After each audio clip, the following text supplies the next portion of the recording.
So after that 3-year odyssey of really doing so much research, I was absolutely convinced that something was going on.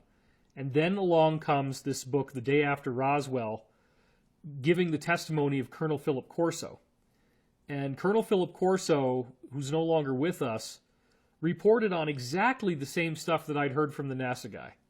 He was saying that he was involved in a so-called foreign technology division where they were taking wreckage from this craft and putting it out to various corporations that deal with manufacturing. And they're just told, oh, this is foreign technology, as if it came from France or Russia or something like this. They didn't know where it came from, but one of the things that Corso reported was that they had these white-colored wafers about the size of a quarter, and they knew that it had to do something important, but they didn't really know why or what. And it was only when they looked at it under a microscope that they saw all these grooves and all these patterns, and that was a big, big computer chip. These craft also used fiber optic cables, and so they didn't know what that was, so they would take out the fiber optic cables and hand that to somebody else. And so what happened was that within a relatively short time, we were able to start developing much more advanced technology thanks to this. Another major event for me was going to my first UFO conference, which was in Connecticut. And at this conference, I was seated around a table where there were people talking about UFOs.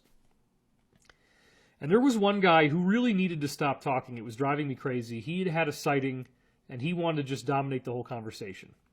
But next to me was a man who was wearing a very traditional and kind of nerdy-looking brown suit, like this kind of a dark brown color.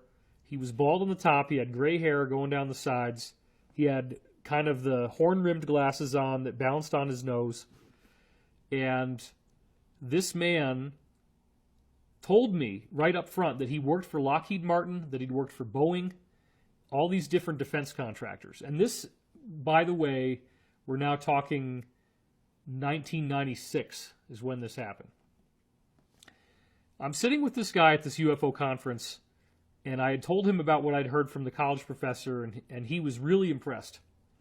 He said, wow, your college professor, told you a lot, but I'm going to tell you right now, there's much, much more. And if you want to come and meet with me privately, I will tell you a lot more. So then he walks off, and he wanted me to go over by the salad bar or something. After he left, I had other people who were UFO enthusiasts at the table, and I told them what happened, and they said, absolutely do not go with this man. Because what they're doing is they're looking for psychics. And you already told them you're a musician, that you've played jazz.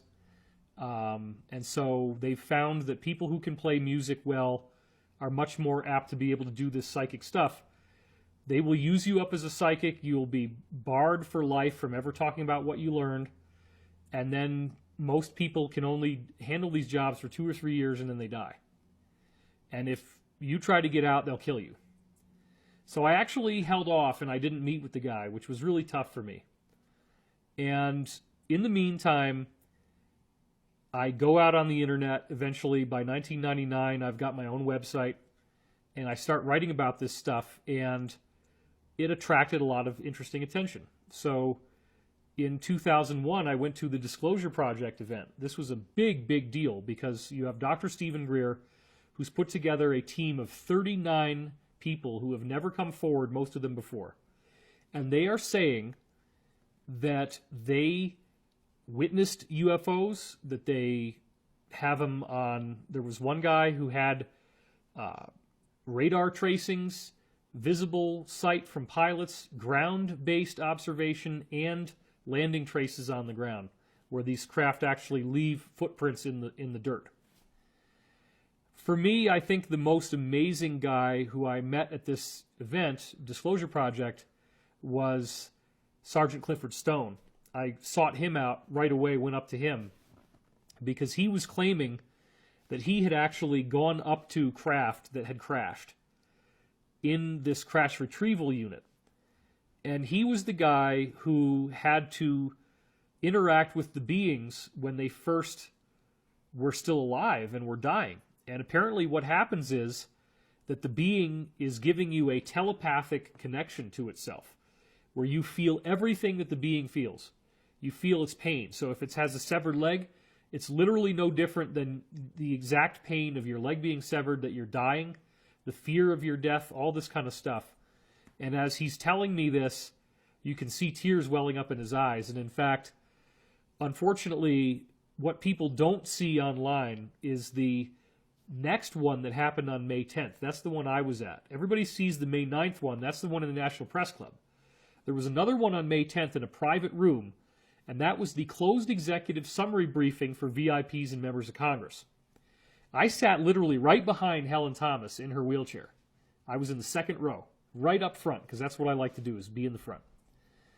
And so everybody did their spiel that they had done the day before, but a lot of them went into way more detail. And unfortunately, and I've talked to Greer about this, the footage is lost. There was somebody filming it. I remember seeing a guy there with a camera. We have no idea where it went. And it's such a shame, because when Sergeant Clifford Stone went up there and he started talking about his intuitive interface with these beings, he literally lost it. He started crying. He had to walk off into the corner, and he got this massive standing ovation. Now, bear in mind, this is 2001, pre-9/11, and you have actual congressmen in the audience and their aides. So these congressmen were up on their feet, shouting, cheering, clapping for a long time to get him to compose himself and get back on the stage. It was an incredible moment, and I so wish that we had video of that, but we don't. After this momentum got started, approximately 2 billion people had heard about this in one form or another on Earth. Just a few months later, we have 9/11. And that really sort of changed the emphasis, and this opportunity that we had for disclosure got closed down. So I didn't really have any other insider contact of significance after those first 39 people until, I'm going to say, it was the winter of 2003. And this is where I end up getting stranded in Albany, New York, on the way to see my parents down in the Scotia, Schenectady area at the time. And there was a big snowstorm, and there was no way you're getting out of Albany. So I had to winter over for the night there. And if you ever got stuck at Albany Airport, then you know the only thing that's open at night is Denny's. So I go to this Denny's, and I happen to have brought along with me this book called The Montauk Project. And it was strange, because before I left, the book had literally fallen off the shelf in a funny way. I'm not sure if it got bumped or what happened, but it had ended up on the ground, and I'm seeing it face up looking at me. And I thought this book was nonsense, because what it was describing was people in this military base on Montauk Point, Long Island, who had taken a seat out of a UFO and had apparently figured out how to give it the right amount of power. What did it require for its power consumption? And then when you put somebody into the seat, the thoughts that they think, if they can meditate well enough, those thoughts will actually manifest as physical objects in the room. So you can literally materialize whatever you want by sitting in the chair. What also was really cool about the seat was that it would create a portal if you thought about a particular place, and they started sending homeless people through the portal that they just gathered up from the streets of Long Island, and most of them died, but they did find that there were ways to get people out through the portal and bring them back. And before too long, they also figured out that these portals were not just taking you from place to place in space, they actually were time portals as well.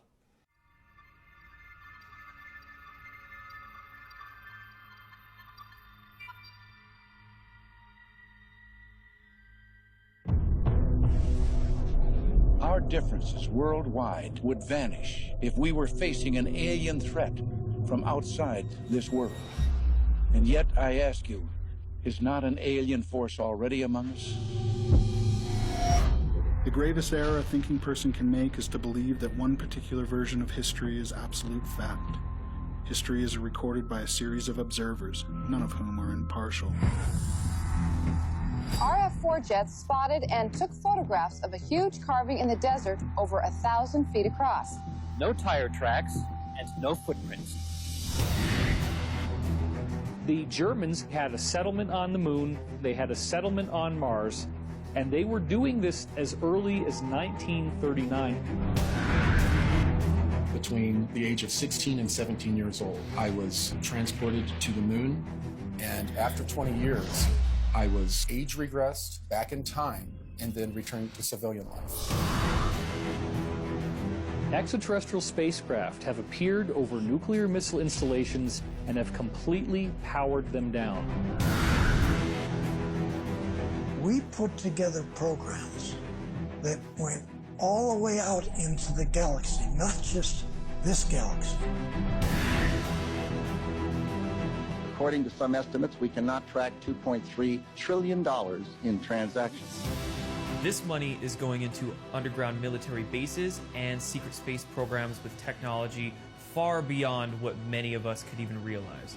Everything we learn is designed to program our minds away from the truth. This film is the red pill that wakes you up to what's really going on in the world. And at some point, this is all going to break open.